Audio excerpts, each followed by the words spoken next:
Hi guys! Hi babies! My name is Queen Raz, Queen for short, at nandito kayo ngayon sa bahay namin. Teka, umaga na agad? Matutulog pa lang ako. Sino tong picture na nasa bedroom ko? Hindi naman ako yan dahil meron akong buhok at hindi ako kalbo. Aray ko, sinuntok ako ng drawer ko. Yummy! Ang sarap palang gawing breakfast ng lollipop. Uy, may chocolate din ako dito sa drawer. Hahanap pa nga ako. Baka meron dito sa cabinet ko. Teka, nasan yung mga damit ko? Saan napunta? Naku guys, pinapalayas na ata ako ng parents ko Hindi na ata nila ako mahal. Ay, baka nasa laundry pala yung mga damit ko. Titingnan ko nga dito sa may baba. Oo, nagising yung daddy ko. Hindi ako pwedeng lumabas ng kwarto.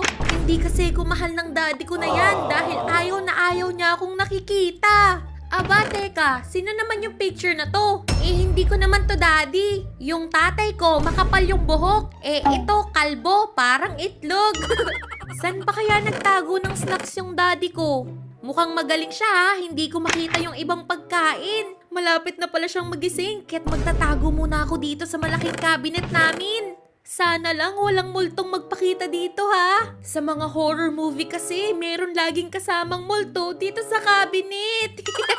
Bababa na ako sa kusina, nagugutom na ako. Pero sana nagluto na ng breakfast yung daddy ko. Si mami kasi ang laging nagluluto dito sa bahay namin. Naku po, teka, parang wala pang laman yung mga plato. At buti pa si Mingming, may picture dito sa bahay namin. Ako na baby nila, wala.